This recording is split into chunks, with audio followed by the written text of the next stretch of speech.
So as we move on with the allowance method, let's just make another assumption. What if Hawthorne had written off so many accounts receivable during 2019 that the adjustment account had a pre-adjustment balance that was a debit of $2,000 and Hawthorne believed the post-adjustment balance should be $40,000. Hawthorne would have to credit the allowance for $42,000 and not debit bad debts expense for the same amount to reach the necessary $40,000 post-adjustment balance. On the other hand, if the pre-adjustment balance in the allowance was a credit of $11,200 and the quality of Hawthorne's receivables improved so much that Hawthorne believed the post-adjustment balance in the allowance should only be $5,000, then Hawthorne would need to debit the allowance for $6,200. So a debit to the allowance account requires a credit to the bad debt expense. While crediting an expense looks weird, think of it as driven by a change in an estimate. The allowance was increased by too much in a prior period, so Hawthorne has to reduce it in this period. As with changes in other estimates, we don't restate prior year financial statements, but instead show the effect of the change in estimate in current period net income. So when the accounts are deemed uncollectible, on April 24th, 2019, Hawthorne decides that it's not going to collect a $15,000 account balance from a customer that recently has gone bankrupt. Hawthorne would make the journal entry shown here.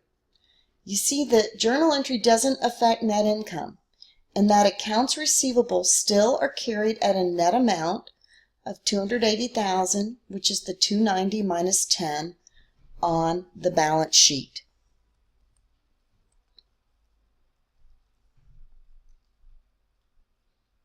When previously written off counts get reinstated, occasionally a receivable that has been written off is later reinstated because the company gets new information and now believes that the receivable will be collected in part or in full.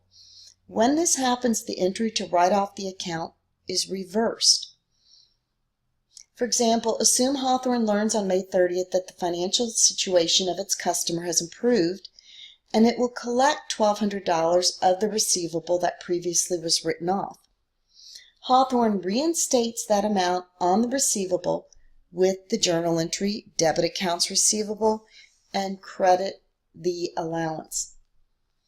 Note once again, the journal entry doesn't affect net income, and that accounts receivable still are carried at that net carrying amount, the $291,200 minus the $11,200 on the balance sheet.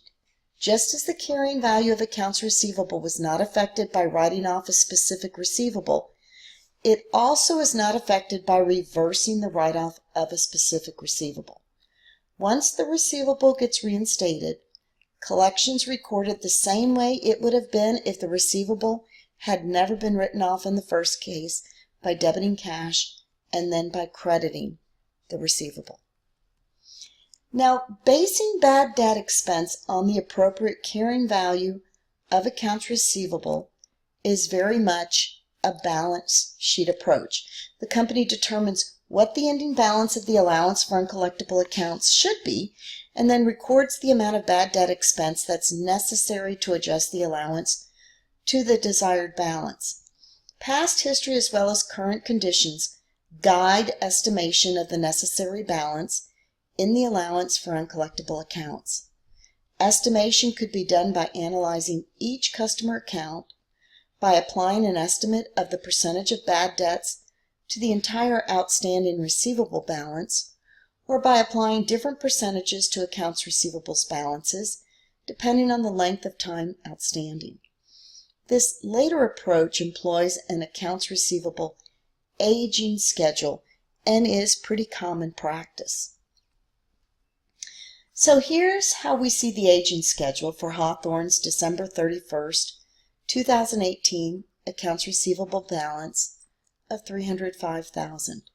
This schedule classifies the year-end receivable balances according to their length of time outstanding. The schedule applies higher estimated default percentages to groups of older receivables.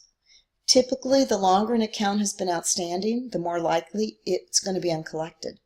Because the schedule calculates a necessary balance in the allowance of $25,000, Hawthorne would adjust the balance of the allowance to that amount, as shown previously in this section.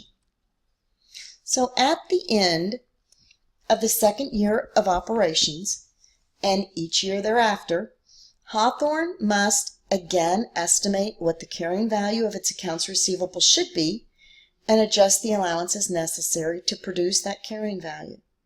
Let's suppose that at the end of 2019, Hawthorne has a gross amount receivable balance of $400,000, but believes it will only collect $360,000. That means that Hawthorne needs an allowance of $40,000, the $400 minus the $360. Unlike the first year, the balance of the allowance for uncollectible accounts in later years may not be zero all the time. Hawthorne makes the adjustment. So in this example, the pre-adjustment balance is $11,200, as you see at the beginning here, the beginning balance. What adjustment is needed to update the allowance account from 11.2 to the new estimate of $40,000?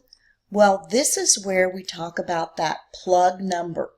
What we would need is a plug-in of $28,800 in order to achieve that. And as you see, that's what we need to plug in, so we debit our bad debt expense and we credit our allowance for uncollectible accounts. Now, an alternative to the balance sheet approach is to estimate bad debt expense directly as a percentage of each period's net credit sales. This percentage usually is determined by reviewing the company's recent history of the relationship between credit sales and actual bad debts.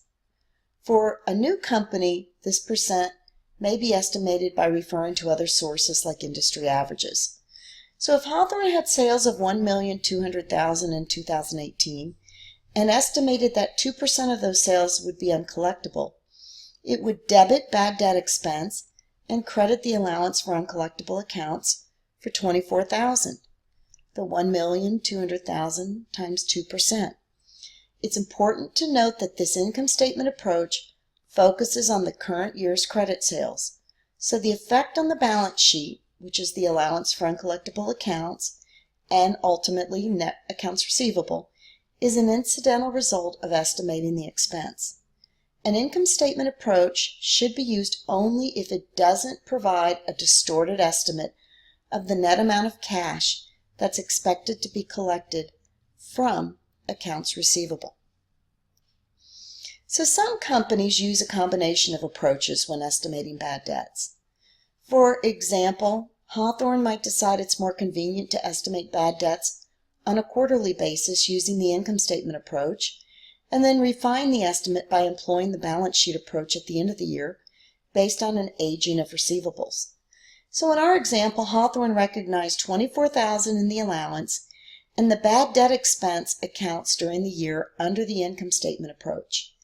If at the end of the year Hawthorne's aging schedule indicated that a total of $25,000 was needed in the allowance, Hawthorne would recognize an additional $1,000 of allowance and bad debt expense to adjust the total to the necessary balance. So here we have another question for you. Berkeley Associates uses the balance sheet approach to estimate bad debts expense. It started 2018 with a credit balance of $10,000 in its allowance for uncollectible accounts.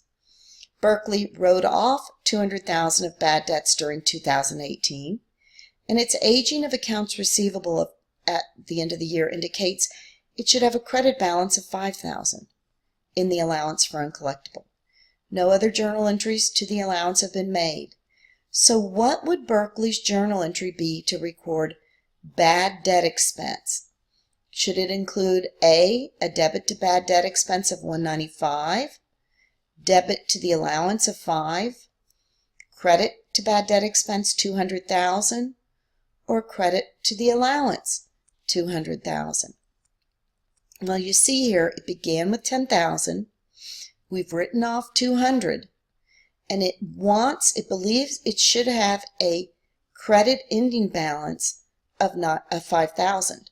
So we would have to plug in that figure, which is the $195,000 figure.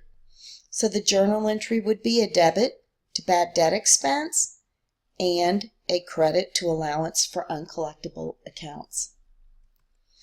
So this slide here summarizes the key issues involving measuring and reporting accounts receivable: the recognition, the initial valuation, subsequent evaluation, and classification. Starting in 2020, companies are going to be required to use the current expected credit loss model to account for bad debts. Under current GAAP, the potential for bad debts is viewed as a loss contingency, meaning that the amount of loss depends on some future event, like a customer doesn't pay. An allowance and corresponding expense is recognized for any amount of loss that is both probable to occur and can be reasonably estimated. When a company has many accounts receivable, it's probable that some bad debts will occur. So companies recognize an allowance and accrue bad debt expense to adjust the carrying value of accounts receivable to the amount expected to be collected. So this change is going to begin happening. This model is designed to give a more accurate and forward-looking estimate of bad debt expense. It still uses the allowance method and it still uses the same journal entries, but it differs from current GAAP in two critical ways. First, the probable threshold for identifying bad debts is removed. Therefore, even if the seller is considering a single receivable for which the likelihood of default is low and not probable, the seller typically will make some estimate of bad debts. Second, while current practices tend to focus on events that already have occurred when considering the potential for bad debts, the CECL model explicitly requires creditors to also consider additional information, such as reasonable and supportable forecasts about the future. Let's take a look at exercise 710. Senior Company uses the allowance method to account for uncollectible accounts receivable. Bad debt expense is established as a percentage of credit sales. For year 1, net credit sales totaled $4,660,000, and the estimated bad debt percentage is 1%. The allowance for uncollectible accounts has a credit balance of $43,200 at the beginning of year 1 and $39,500 after adjusting entries at the end of year 1. So we have 3 questions to answer. What is the bad debt expense for year 1? Determine the amount of accounts receivable written off during the year. And if the company uses the direct write-off method, what would that bad debt expense be for year 1? So what is the bad debt expense for year 1? It's going to be 1% of our credit sales. If our credit sales were $4,660,000, at 1%, our bad debt expense would be $46,600. This is called the income statement approach. Only includes income statement accounts in the calculation of bad debts. The balance sheet approach only includes balance sheet accounts in the calculation of bad debts. So, we will show a debit to bad debt expense for $46,600 and a credit to our allowance for our uncollectible accounts. Next, determine the amount of receivables written off during the year. If we started with $43,200 and we added $46,600 in that previous journal entry, and at the end of the year we had a balance of $39,500, we'll have to plug in to determine that we show an allowance for uncollectible accounts of $50,300, which means that's exactly what was written off during the year, specific customers that were written off. Then, if the company uses the direct write-off method, what would be the bad debt expense for the year? Well, it's going to be those that were specifically written off. The $50,300 were specifically written off during the year. Next, let's look at exercise 7.11. Penny Cookie Company offers credit terms to its customers. At the end of year 1, accounts receivable totaled $120,000. The allowance method is used to account for uncollectible accounts. The allowance for uncollectible accounts had a credit balance of $12,000 at the beginning of year 1, and $6,200 in receivables were written off during the year as uncollectible. Also, $600 in cash was received in December from a customer whose account previously had been written off. The company estimates bad debts by applying a percent of 6% to accounts receivable at the end of the year. Prepare journal entries to record the write-off of receivables, the collection of $600 for previously written off receivables, and the year-end adjusting entry for bad debt expense. Then how could accounts receivable be shown in the year 1 year-end balance sheet? So the first, prepare journal entries to write off the receivables, the collection of $600 for the previously written off, and the year-end adjusting entry. So initially, we're going to show $6,200 of receivables were written off during the year, which is debiting our allowance, crediting our receivable. Then we have to reinstate the $600. So our accounts receivable that we had previously written off but now we're getting paid for, we reinstate it by debiting a receivable, crediting our allowance, then we'll debit our cash for $600 and credit our receivable for the same amount. Next, our balance at the beginning of the year for our allowance of uncollectibles is 12. We then wrote off $6,200 during the year, and then we had to reinstate the $600. We then show a balance before adjusting entries of $6,400. They then tell us 6% of $120,000 should be written off, which means we need an ending balance of $7,200. So in order to figure that, we need to use a plug-in number. Our plug-in would be $800 to show this bad debt expense.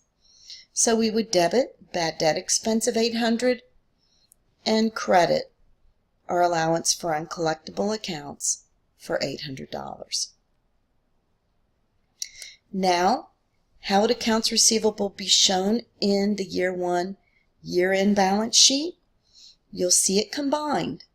Our accounts receivable will be net of $7,200 allowance for the uncollectible accounts. So as you see here in this previous slide, our allowance has an ending balance of $7,200. Therefore, what the current amount is minus our allowance would give us our net accounts receivable. Now let's look at another exercise. Mills Company provides estimates for its uncollectible accounts.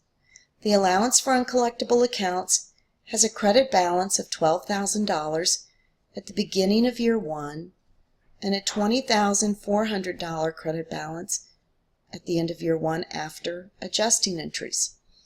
If the direct write-off method had been used to account for uncollectible accounts, which means the bad debt expense equals the true write-offs, the income statement for year 1 have included bad debt expense of $11,800 and revenues of $3,400 from the collection of previously written off bad debts. Our job? Determine bad debt expense for year 1 according to the allowance method. So as you see here, we're going to show that the beginning balance is a $12,000 balance. The credit balance at the end shows $20,400, which means the receivables written off were $11,800. And then we have to add back the collection of receivables previously written off that we've received. So technically, at the bad debt expense at the end of year 1 should be $16,800. Now our allowances, we begin with 12, we reinstate the $3,400, we write off $11,800, so we would have an ending balance of $20,400. Therefore, we plug in the figure, which is $16,800, which would be our bad debt expense. Here's another exercise. Huber Mills reports the following information in its Year 2 financial statements. Year 1, we have a balance sheet accounts receivable net of $1,065,400. Year 2, $1,225,600. Sales revenue, $18,845,400. A note disclosed that the allowance for uncollectible accounts had a balance of $21.8 million and $16.4 million at the end of year 2 and 1 respectively. Bad debt expense for year 2 was $12.4 million. Determine the amount of cash collected from customers during year 2. So, here is our information. We are going to show the various accounts and what we'll do with them. So our allowance for uncollectibles, we have 16.4 in the beginning, at the end 21.8, which means our plug-in is 12.4. So therefore, we show accounts receivable of $1,081,800.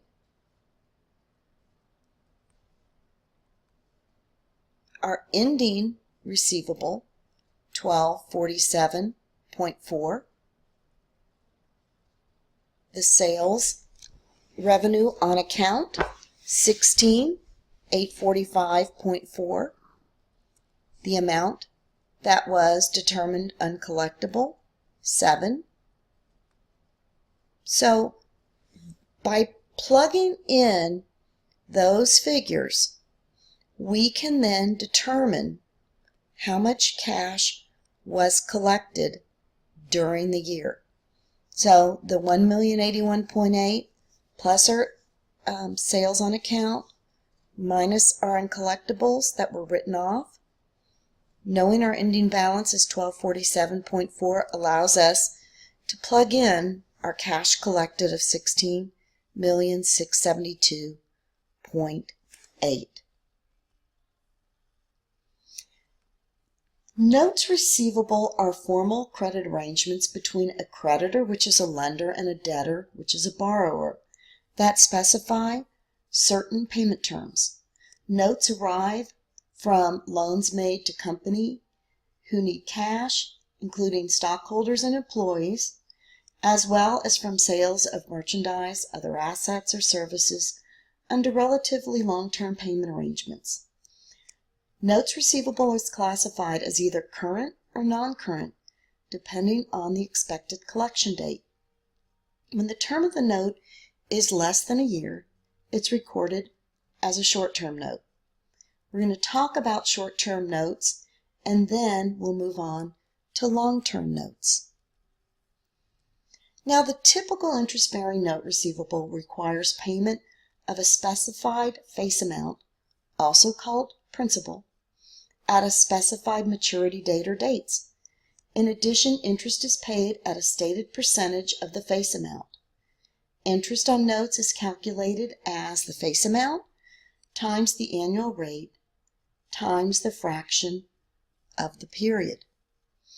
So the Stridewell Wholesale Shoe Company manufactures athletic shoes that it sells to retailers. On May 1st of 2018, the company sold shoes to Harmon Sporting Goods. Stridewell agreed to accept a $700,000 6-month 12% note in payment for the shoes. Interest is payable at maturity. Assume that an interest rate of 12% is appropriate for this type of note. First, on May 1st of 2018, we record the sale by debiting notes receivable and crediting sales revenues for $700,000. Then we record the collection of notes at the maturity along with the interest.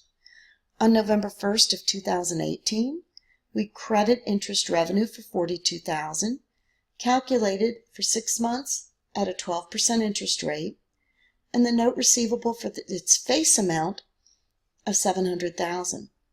We debit cash for $742,000, which includes the principal and the interest. If the sale in this slide occurs on August 1st of 2018 and the company's fiscal year end is December 31st, a year-end adjusting entry accrues interest earned. To recognize the interest earned for the 5 months from August to December, we record an adjusting entry on December 31st by debiting interest receivable and crediting interest revenue for $35,000. On maturity, which is February 1st of 2018, we will record the collection of the notes receivable. For this, we credit interest revenue earned for the 6th month of $7,000, notes receivable of $35,000 that was accrued as of December 31st, and the note receivable for its face amount of $700,000. Cash is debited for $742,000, which includes the principal and the interest accrued and earned. Sometimes a receivable assumes the form of a so-called non-interest-bearing note.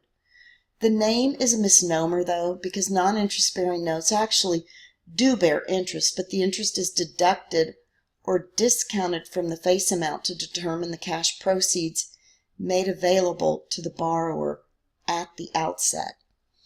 So for an example, what if Stridewell accepted a 6-month $700,000 non-interest-bearing note with a 12% discount rate? If Stridewell views the financing component of the note to be insignificant, then it would ignore the interest rate and simply record an account receivable for $700,000. However, Stridewell could view the financing component of the contract to be significant. So if that's the case, then $42,000, which is the $700,000 times 12% times 1/12 year interest, would be discounted at the outset rather than explicitly stated. And the selling price of the shoes would only be $658,000. Stridewell still receives $700,000, but that total revenue is recognized as sales revenue of $658,000 and interest revenue of $42,000. Assuming a May 1st, 2018 sale, the transaction is shown here. And I'm sorry, I said 1/12, but it's actually half the year, 6/12. So the discount on notes receivable is a contra account to the note receivable account, which means the note receivable would be reported in the balance sheet net any remaining discount. The discount represents future interest revenue that will be recognized as it is earned over time. The sales revenue under this arrangement is only $658,000, but the total amount of interest is calculated as the discount rate times the $700,000 face amount. This causes the effective interest rate to be higher than the 12% discount. This note should be valued at the present value of future cash receipts. The present value of $700,000 to be received in 6 months, using an effective interest rate of 6.383%, is $658,000 which is the $700,000 divided by the 1.06383, which would be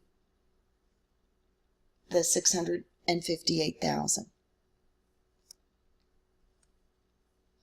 Now, if the sale occurs on August 1st, then the December 31st, 2018 adjusting entry and the entry to record the cash collection on February 1st, 2019 are recorded as shown here.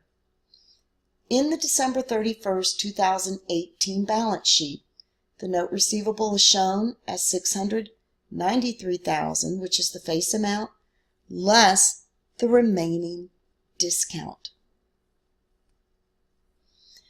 We account for long-term notes receivable the same way we account for short-term notes receivable, but the time value of money has a much larger effect. Therefore, if long-term notes are received in exchange for goods and services, the financing component of the transaction typically is viewed as significant for revenue recognition purposes. We apply the effective interest method, by which we calculate interest revenue or interest expense by multiplying the outstanding balance of a long-term receivable or liability by the effective interest rate. So to help understand this slide is going to modify some facts in the last example so we can accept a 2-year non-interest-bearing note. Now, it's useful to consider a couple aspects. First, notice that the sales revenue in 2018 is not recorded for the full $700,000. Sales revenue is calculated as $558,036. It's the present value of the amount, the $700,000, that we're going to receive in 2 years. The net amount of the note receivable equals its present value, which is the note receivable of $700,000, less the discount on notes receivable of $141,964. Sellers need to recognize the financing component of a contract when the time value of money is significant. This is what Stridewell is doing. It earns sales revenue of $558,036 from selling shoes, and interest revenue totaling $141,964, which is the $66,964 plus the $75,000 for financing the transaction. Next, interest revenue each period is calculated based on the net note receivable as of the beginning of that period. As a consequence, interest revenue differs between periods because the net note receivable increases over time. So in our example, Stridewell's 2018 interest revenue of $66,964 is calculated based on the initial net note receivable balance, the $558,036 times 12%. Now we reduce the discount on notes receivable for 2018 interest revenue, which increases the net note receivable balance to $625, which is the $558,036 plus the $66,964. So Stridewell's 2019 interest revenue of $75,000 is calculated based on that higher net note receivable, the $625 times 12%. Again, reducing the discount on note receivable to 0 by the end of 2019. At that point, the book value of the note, sometimes called the carrying value, the carrying amount, or the amortized cost basis, is now $700,000, and that is the amount of cash that will be collected. So let's look at another concept question. Finkel sold merchandise to a customer in exchange for a 4-year non-interest-bearing note for $10,000. An equivalent loan would have had a 10% interest rate. Finkel would record sales revenue on the date of sale equal to A, 0, B, $10,000, C, the present value of $10,000 discounted at a 10% discount rate for 4 years, or $9,000 equal to 10,000 minus the 10% of 10,000. I hope you got that. So this includes the 10,000 amount they're going to receive includes both the sales revenue and the interest. We are going to record that sales revenue at the present value of the note, with the remaining amount being interest revenue. If a note with an unrealistic interest rate, even a non-interest-bearing note, is received solely in exchange for cash, the cash paid to the issuer is considered to be the note's present value. Even if this means recording interest at a ridiculously low or zero rate, the amount of cash exchanged is the basis for valuing the note. If the non-interest-bearing note in the previous example had been received solely in exchange for $700,000 cash, then the transaction would be shown here. We would show a note receivable for the face amount, $700,000, and credit for cash. Similar to accounts receivable, if a company anticipates bad debts or credit losses on short-term notes receivable, it uses an allowance account to reduce the receivable to the appropriate carrying value. The process of recording bad debt expense is the same as with accounts receivable. One of the more difficult measurement problems facing banks and other lending institutions is the estimation of bad debts on their long-term loans. It's often difficult to predict uncollectible accounts for these arrangements. As an example, Wells Fargo, a large bank holding company, reported the following in the asset section of its December 31st, 2015 balance sheet. As with accounts receivable, the CECL model will be used to estimate credit losses with respect to notes receivable starting in 2020, and companies can choose to use that approach starting in 2019. Under the CECL model, creditors consider all relevant information when assessing credit losses, including reasonable and supportable forecasts about the future. Creditors can also use a variety of approaches to estimate uncollectible notes receivable, including the aging method illustrated for accounts receivable. Often creditors use discounted cash flow techniques, estimating the amount of necessary allowance by comparing the balance in the note receivable to the present value of the cash flows expected to receive, discounted at the interest rate that was effective when the receivable was initially recognized. You'll see an example in the appendix showing this particular situation. Let's now take a look at a couple more exercises here. So in this example, on June 30th, year 1, the Sapphire Company sold some merchandise to a customer for $40,000. In payment, Sapphire agreed to accept a 6% note requiring the payment of interest and principal on March 31st of year 2. The 6% rate is appropriate in this situation. So we're going to prepare journal entries to record the sale of merchandise, the December 31st year 1 interest accrual, and the March 31st year 2 collection. Number 2, if the December 31st adjusting entry for the interest accrual is not prepared, by how much would income before income taxes be over and understated in years 1 and 2? So the first thing we need to do is to prepare the sale of merchandise. So as you see here, we are going to show a debit to notes receivable for $40,000, a credit to sales revenue for $40,000.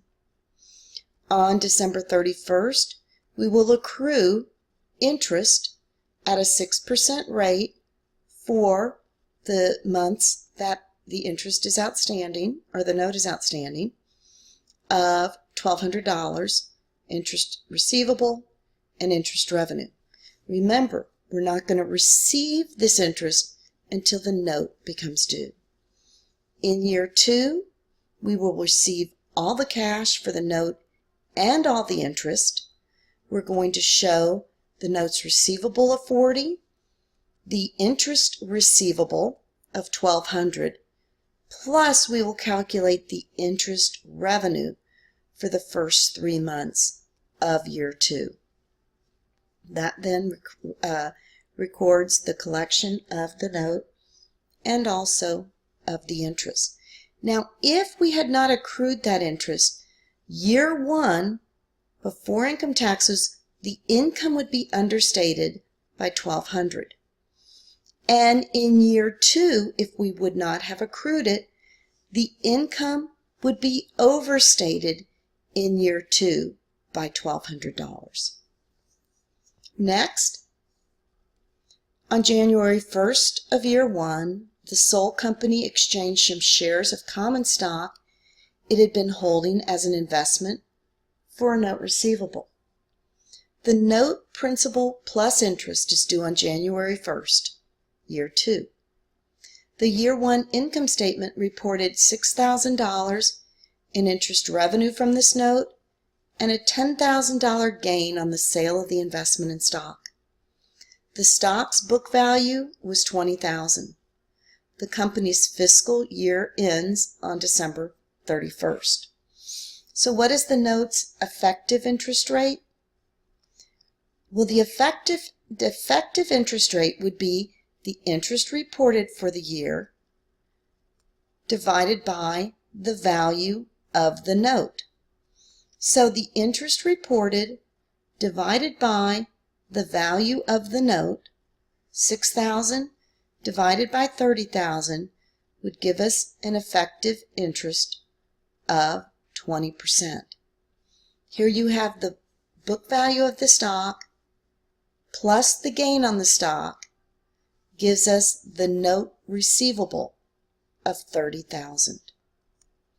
Next, reconstruct journal entries to record the sale of the stock on January 1st, year 1, and the adjusting entry to record interest revenue at the end of year 1. So, we would show the note receivable of $30,000. We would show the investment of $20,000, and then the gain on the investment to be $10,000. At the end of the year, we would show interest receivable of $6,000 and interest revenue to be $6,000. Until recently, IAS number 39 was the standard that specified appropriate accounting for accounts and notes receivable under the category of loans and receivables. However, IFRS number 9 currently is scheduled to be required after January 1st of 2018, and earlier adoption is allowed. So therefore, until 2018, either standard could be in effect for a particular company that reports under IFRS. Still, both of the IFRS standards are similar to GAAP with respect to accounting for accounts and notes receivable, with similar treatment of trade and cash discounts, sales returns, recognizing interest on notes receivable, and using the allowance for uncollectible accounts, which typically is called a provision of bad debts under IFRS. A few key differences do remain, though. IFRS and US GAAP both allow a fair value option for accounting for receivables, but the IFRS standards restrict the circumstances in which that option is allowed. Also, IAS number 39 permits accounting for receivables as available for sale investments if that approach is elected upon initial recognition of the receivables. IFRS number 9 doesn't allow for that option for receivables, and US GAAP only allows available for sale accounting for investments in debt securities. Also, GAAP recognizes more disaggregation of accounts and notes receivable in the balance sheet or notes to the financial statements. So, like, companies need to separately disclose accounts receivable from customers, from related parties, and from others, while IFRS recommends but doesn't require those separate disclosures. Then another difference related to estimating bad debts. IFRS uses the expected credit loss model. For most receivables, the expected credit loss model reports a 12-month ECL, which bases expected credit losses only on defaults that could occur within the next 12 months.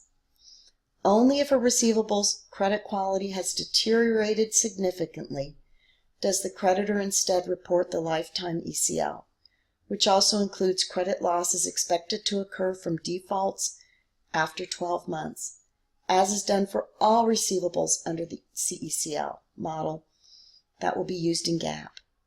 As a result of this lack of convergence, it's likely that accruals for credit losses under IFRS will be lower and occur later than is under US GAAP. Financial institutions have developed a wide range of ways for companies to use their receivables to obtain immediate cash. Companies can find this attractive because it shortens their operating cycles by receiving cash immediately rather than having to wait until credit customers pay the amounts due. Also, many companies avoid the difficulties of servicing, billing, and collecting receivables by having financial institutions take on that role. Of course, financial institutions require compensation for providing these services, which is usually an interest or a service charge. The various approaches used to finance with receivables differ with respect to which rights and risks are retained by the transferor, which is the company who was the original holder of the receivable, and which are passed on to the transferee, which is the new holder, the financial institution. But despite this diversity, any of these approaches can be described as either a secured borrowing, which is the transferor borrows, simply acts like it borrowed money from the transferee, the lender, with the receivables remaining in the transferor's balance sheet and serving as collateral for the loan. On the other side of the transaction, the transferee recognizes a note receivable. Or, number two, a sale of receivables. So under this approach, the transferor, which is the seller, derecognizes, removes the receivable off of its balance sheet, acting like it sold them to the transferee, which is the lender or the bank. On the other side of the transaction, the transferee recognizes the receivables as assets in its balance sheet and measures them at their fair value. Sometimes companies pledge accounts receivable as collateral for a loan. No particular receivables are associated with the loan, but rather the entire receivables balance serves as collateral. The responsibility for collection of the receivables remains with the company. No special accounting treatment is needed for pledged receivables, but the arrangement has to be disclosed in the financial statements. We'll see an example of this note. So sometimes financing arrangements can require that companies assign particular receivables to secure as collateral for loans. You may be familiar with the concept of assigning an asset as collateral if you or someone else you know has a mortgage on a home. The bank or other financial institution that holds the mortgage will require that if the homeowner defaults on the mortgage payments, the home be sold and the proceeds are used to pay off the mortgage debt. Similarly, in the case of an assignment on receivables, non-payment of a debt will require the proceeds from collecting the assigned receivables go directly toward the repayment of the debt. Now, in these arrangements, the lender typically lends an amount of money that's less than the amount of receivables assigned by the borrower. Also, the lender usually charges the borrower upfront finance charges in addition to stated interest on the loan.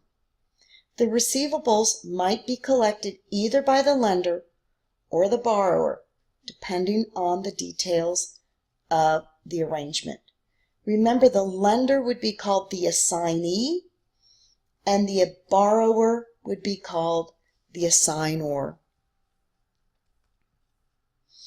So on December 1st of 2018, the Santa Teresa Glass Company borrowed $500,000 from Finance Bank and signed a promissory note. Interest at 12% is payable monthly. The company assigned $620,000 of its receivables as collateral for the loan. Finance Bank charges a finance fee equal to 1.5% of the accounts receivable assigned. First, we record the loan by crediting a liability financing arrangement for $500,000. Then we debit the bank charges applied in the arrangement for $9,300. Note that's 1.5% of receivables assigned to the bank of $620,000 as collateral. We also debit cash for $490,700, which is just the difference received by the company. Theoretical, the fee, which is that finance charge expense, should be allocated over the entire period of the loan rather than be recorded as an expense in the initial period. But amounts usually are so small and the loan period is so short that we don't deal with that. So we just right now are expensing the entire fee immediately. Now, Santa Teresa will continue to collect the receivables and will record any discounts, sales returns, and bad debt write-offs, but will remit the cash to Finance Bank, usually on a monthly basis. So assume $400,000 of the receivable assigned are collected in December. To record collections, we debit cash and we credit accounts receivable for $400,000. But then next we record the payments made to the bank for the loan acquired along with the interest amounts. We debit interest expense for $5,000 and liability, the loan financing arrangement, for $400,000. Then we credit our cash for $405,000. The interest expense is calculated for 1 month only because we are just recording December interest. In Santa Teresa's financial statements, the arrangement is described in a disclosure note.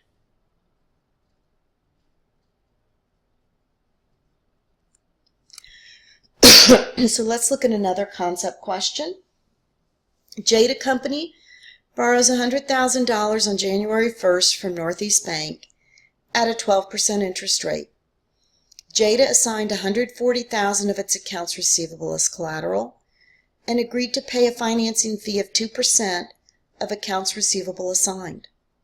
On January 1st, Jada's accounting for this transaction will include A. Debit to cash for $100,000, B. Debit to cash for $97,200, C. Debit to finance expense of $2,000, or D. Debit to finance expense of $1,000. Remember, the finance cost is 2% of the amounts assigned. So the journal entry here is going to be a debit to cash for the balance, a debit to the finance expense, 2% of the receivables that were received as collateral, and credit to our liability financing arrangement.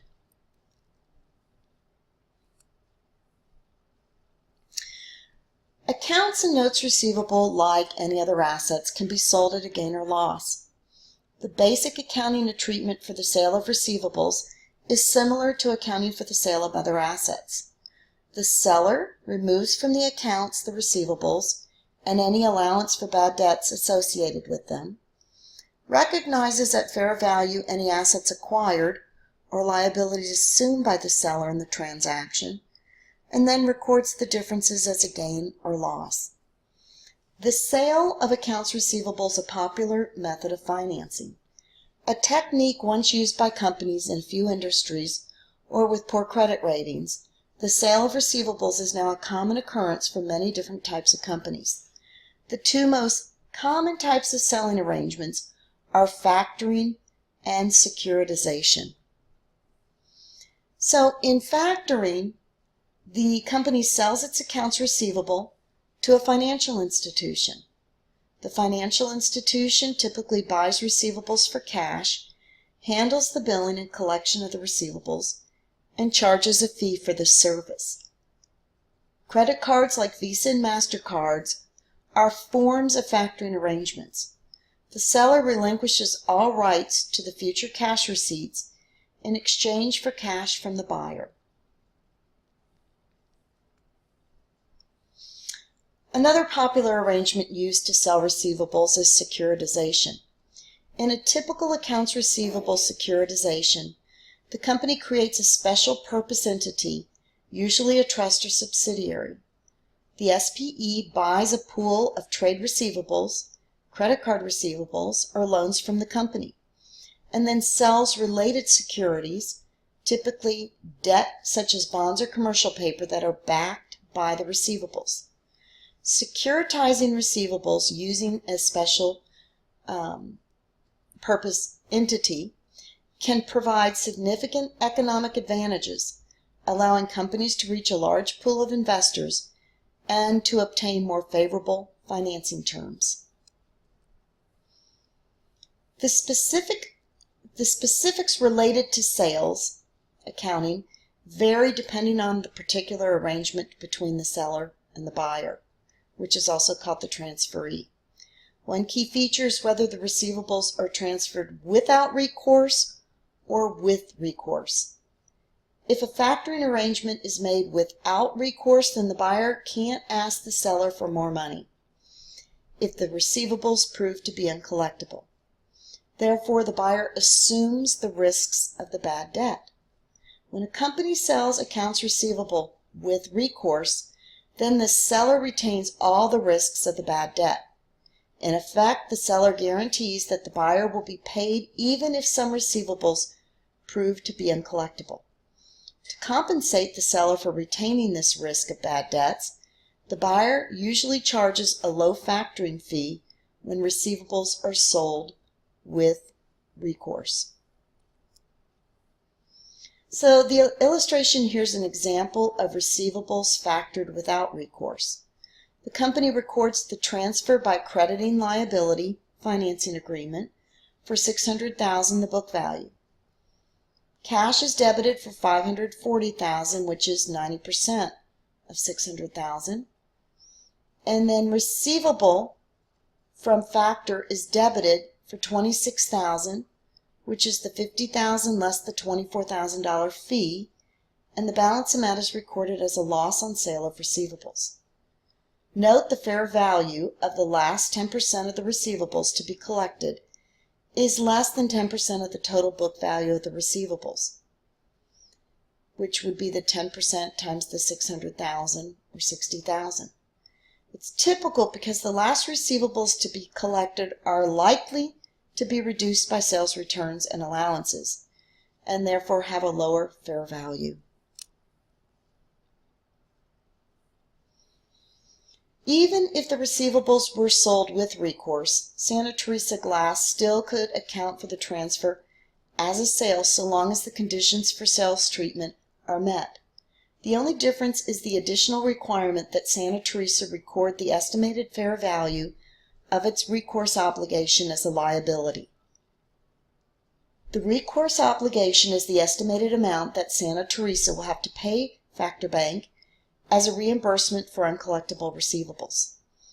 Note that the estimated recourse liability of $5,000 increases the loss on sale by $5,000, from $34,000 in the without recourse case to $39,000 in the with recourse case.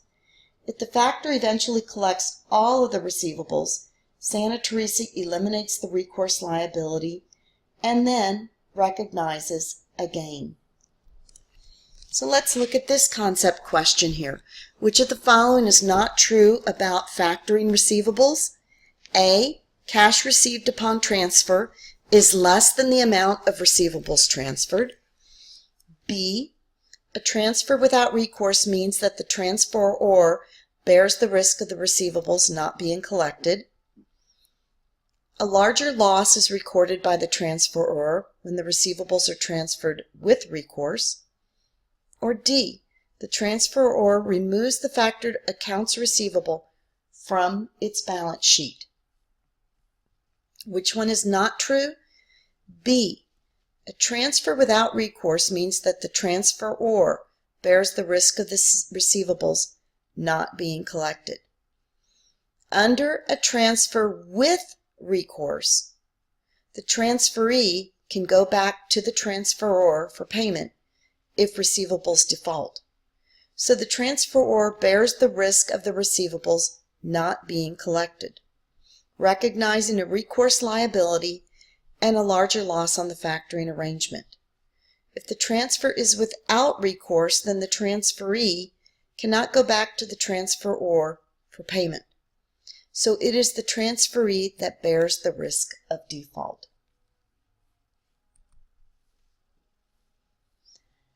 We handle transfers of notes receivable in the same manner as transfers of accounts receivable.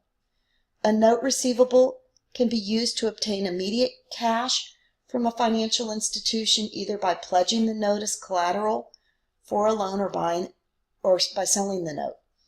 Notes also can be securitized. The transfer of a note to the financial institution is referred to as discounting. The financial institution accepts the note and gives the seller cash equal to the maturity value of the note reduced by a discount. The discount is computed by applying a discount rate to the maturity value and represents the financing fee the financial institution charges for the transaction. So on December 31st of 2018, the Stridewell Wholesale Shoe Company sold land in exchange for a 9-month 10% note. The note requires the payment of $200,000 plus interest on September 30th, 2019. The company's fiscal year end is December 31st. The 10% rate properly reflects the time value of money for this type of note. On March 31st, 2019, Stridewell discounted the note at the Bank of the East. The bank's discount rate is 12%. Because the note had been outstanding for 3 months before it's discounted at the bank, Stridewell first records the interest that has accrued prior to being discounted. That journal entry for March 31st, 2019 is shown here as interest receivable, $5,000, interest revenue, a credit for $5,000. The next step is to add the interest to maturity to compute the maturity value. For this, we'll add the $15,000, calculated as 10% of $200,000 for 9 of the 12 months, to the face amount of $200,000. We get the maturity value as $215,000. The third step is to deduct the discount amount to determine cash value. The discount rate in this case is 12%. 12% of $215,000 for the first 6 months from April to September is calculated as $12,900. By deducting the discount amount of $12,900 from the maturity amount of $215,000, we determine the cash proceeds to be $202,100. So here's another concept question for you. On June 1st of 2018, D-Turt accepted a 6-month note paying of $100,000 plus 8% interest in exchange for services rendered. D-Turt immediately discounted the note at South Bank, paying a 10% discount rate. On June 1st, D-Turt will receive how much cash from South Bank? So it's going to be the $100,000 times the 8% rate for 6 months of the 12 months. So that is the maturity value of 104.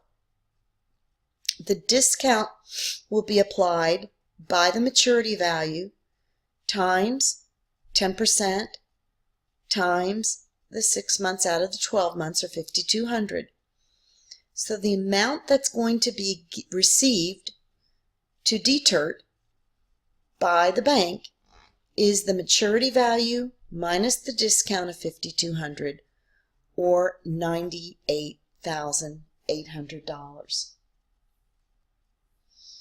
Similar to accounts receivable, Stridewell potentially could account for the transfer as a sale or a secured borrowing.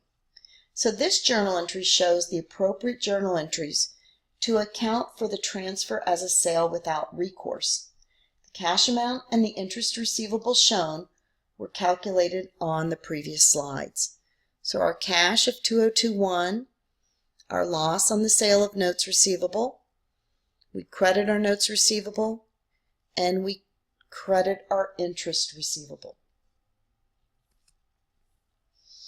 Transferors usually prefer to use the sale approach rather than the secured borrowing approach to account for the transfer of a receivable, because the sale approach makes the transferor seem less leveraged, more liquid, and perhaps more profitable than does the secured borrowing approach.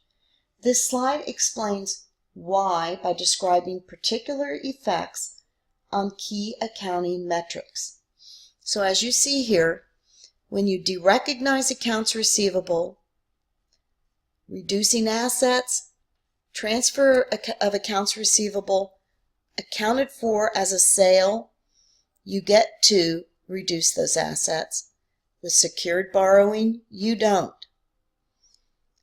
Recognize liability for cash received. When it's a sale, you do not have to recognize the liability, but for the secured borrowing, you do. Where is cash received shown in the statement of cash flows? It could be in the operating or it could be in the financing sections in a sale, but in secured borrowing, it's always going to be in the financing section.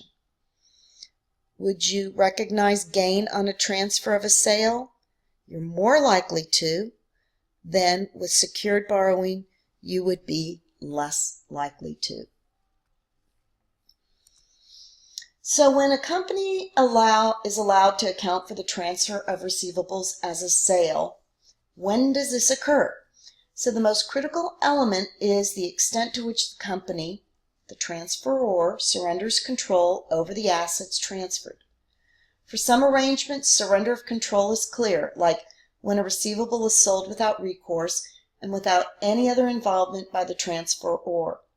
However, for other arrangements, this distinction isn't as obvious. Some companies appear to structure transactions in ways that qualify for sale treatment but retain enough involvement to have control. Thus, this has led FASB to provide guidelines designed to constrain inappropriate use of the sales approach. So specifically, the transferor, defined to include the company, its consolidated affiliates, and people acting on behalf of the company, is determined to have surrendered control over the receivables if and only if all of these are met. The transferred assets have been isolated from the transferor beyond the reach of the transferor and its creditors. Each transferee has the right to pledge or exchange the assets it received, and the transferor does not maintain effective control over the transferred assets.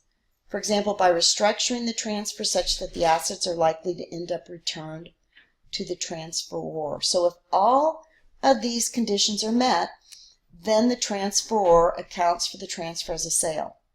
If any of these conditions are not met, then the transferor treats the transaction as secured borrowing. So this illustration here summarizes the decision process that's used to determine whether a transfer of a receivable is accounted for as a secured borrowing or as a sale. As you see here, is the arrangement a transfer of specific receivables, or is it simply a pledge of receivables in general as a collateral for a loan? It's got to be a transfer. And does it meet those three conditions? It's got to meet those three. Now, much disclosure gets required when the transferor has continuing involvement in the transferred assets, but accounts for the transfer as a sale. Why? Well, those are the circumstances under which it's most likely that the transferor may still bear significant risk associated with this arrangement.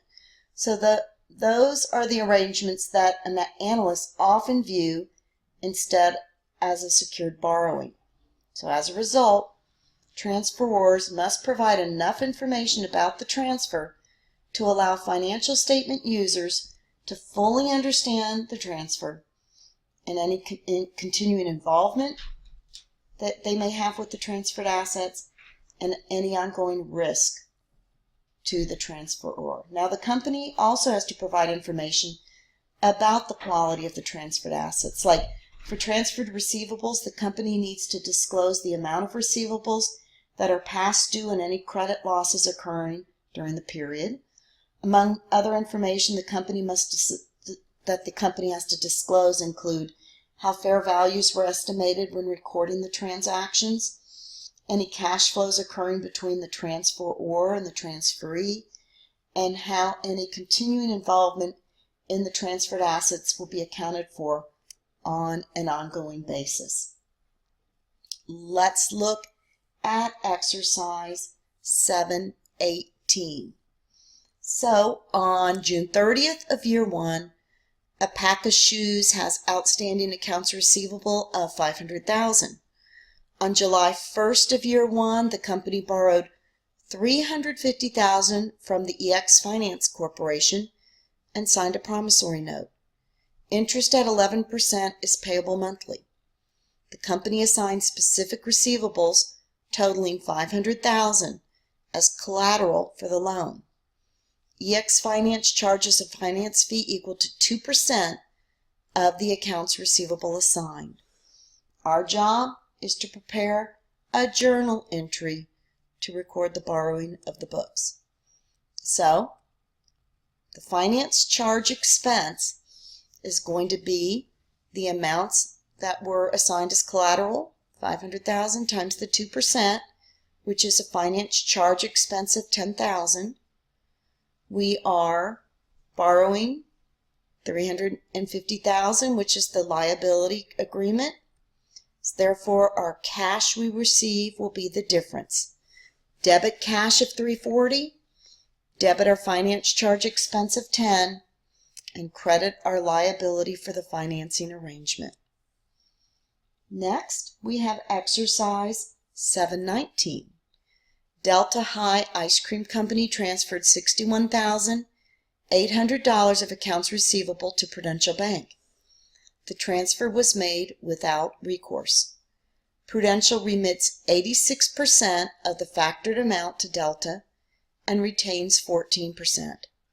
When the bank collects the receivables, it will remit to Delta the retained amount, which Delta estimates has a fair value of $3,000. less a 3% fee, 3% of the total factored amount. Prepare the journal entry to record the transfer on the books of Delta High, assuming that the sales criteria is met. All three of the criteria would need to be met. So, as you see here, the cash that was transferred, $61,800, we would credit that accounts receivable for $61,800. The receivable from the factor is going to be the $61,800 times the 3%, because it's receiving a 3% fee. That's $1146. Then the loss on the sale of the receivable would be $7506. That again would be a plug-in based on knowing the cash amount of $53,148, knowing the receivable from the factor of $1146, and then the accounts receivable of $61,800. Exercise 720. Delta High Ice Cream transferred $61,800 of accounts receivable to Prudential Bank. The transfer was made with recourse. Prudential remits 90% of the factored amount to Delta High and retains 10% to cover sales, returns, and allowances. When the bank collects the receivable, it will remit to Delta High the retained amount, which Delta High estimates has a fair value of $5,020. Delta High anticipates a $3,010 recourse obligation. The bank charges a 3% fee and requires that the amount to be paid at the start of the factoring arrangement. So prepare this journal entry here. Again, our credit will be to accounts receivable. We will have the debit to cash, the receivable from the factor of $5,020 is given to us. The recourse liability is also given to us. Therefore, our loss on the sale of the receivable is $6,024. So IAS number 39 and FASB's Topic 860 cover financing with receivables under IFRS and US GAAP.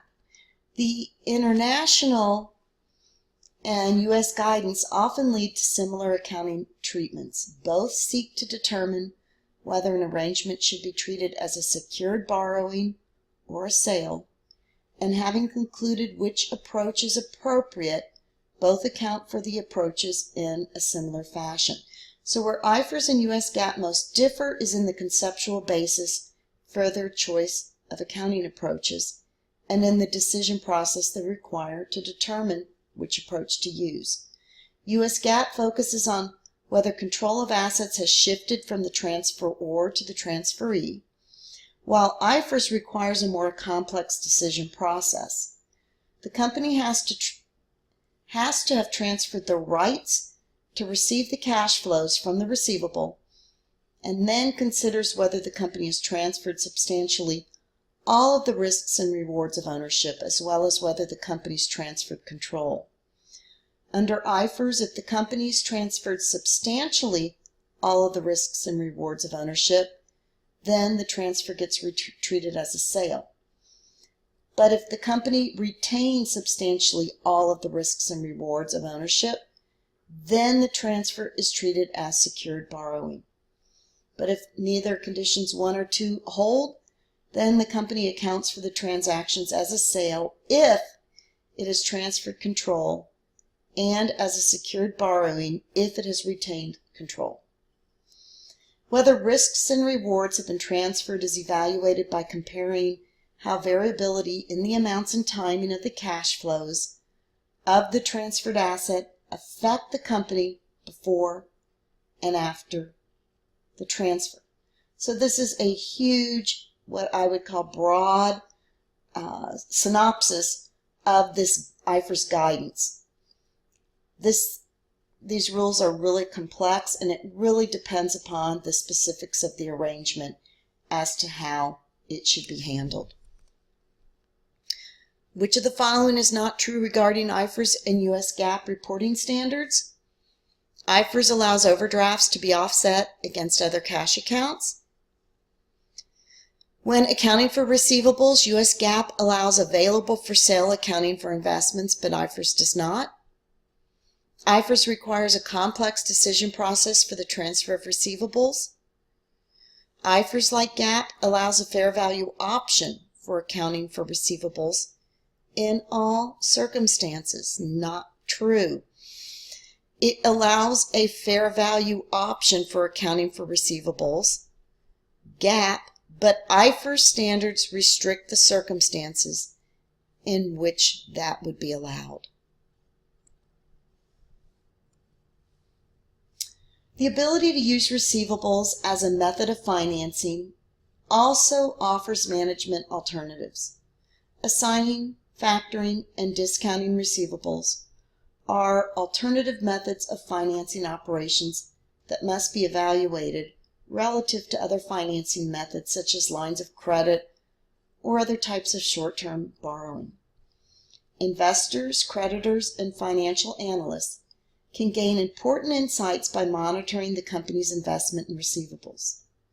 The receivables turnover ratio shows the number of times during a period that the average accounts receivable balance is collected, and the average collection period is the approximation of the number of days the average accounts receivable balance is outstanding. As a company's sales grow, receivables also grow. If the percentage increase in receivables is greater than the percentage increase in sales, the receivables turnover ratio is going to decrease. It's going to decline. This could indicate customer dissatisfaction with the product, or that the company's extended too generous payment terms in order to attract new customers, which can in turn increase sales returns and bad debts. So to show this analysis in more detail, let's compute the 2015 receivables turnover ratio and the average collection period for two companies in the software system, the Symantec Corp and CA Inc. On average, Symantec collects its receivables 6 days sooner than CA does, but 3 days slower than the industry average. A major portion of Symantec's sales of products like Norton antivirus sales are made directly to consumers online who pay immediately with credit cards, significantly accelerating payment. CA, on the other hand, sells primarily to businesses, which take longer to pay. Cambridge Associates financial statement lists the following. What is Cambridge's 2018 average collection period? Is it 9.125, 16.22, 18.25, or 27.375? So what we would do here is to take the average accounts receivable turnover.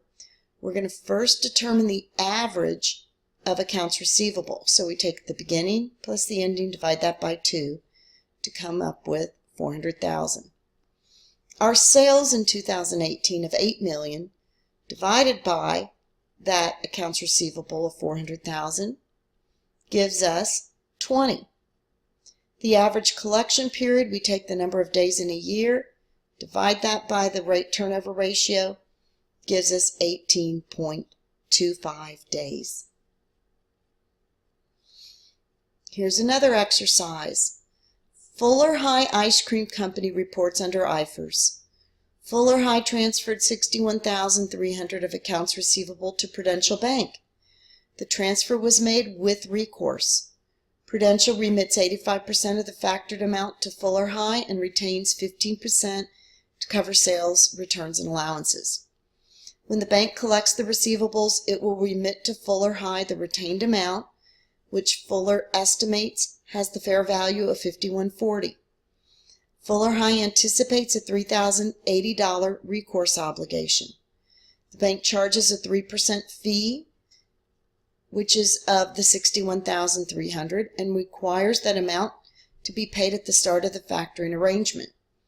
Fuller High has transferred control over the receivables, but determines that it still retains substantially all risks and rewards associated with them. So our job is to prepare the journal entry to record the transfer on the books of Fuller High, considering whether the sale criteria under IFRS has been met. So, cash will be 82% of the $61,300.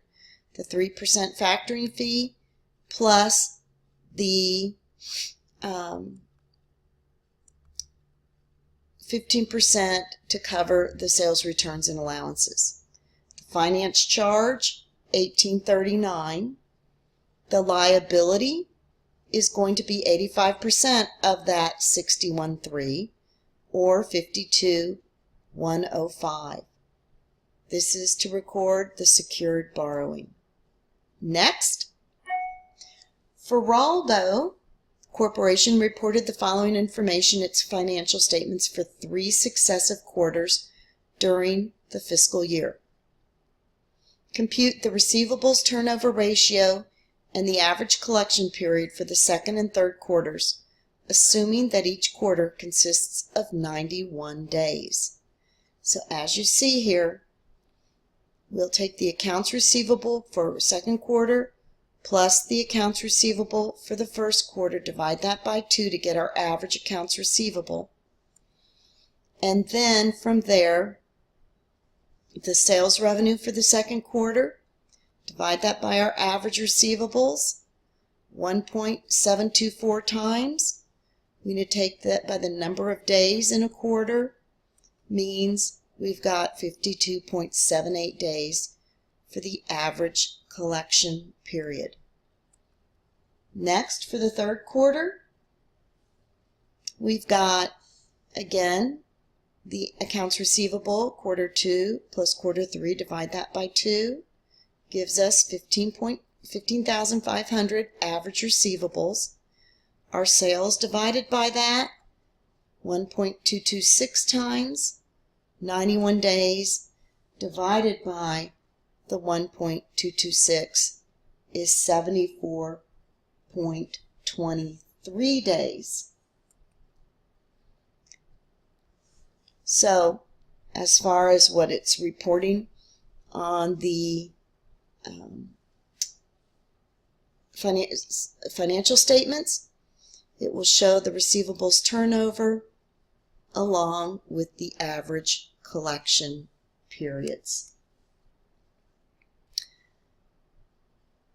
You can definitely tell the average collection period has definitely increased significantly between the quarters. There you have it. Chapter 7 has come to a close. I wish you the best.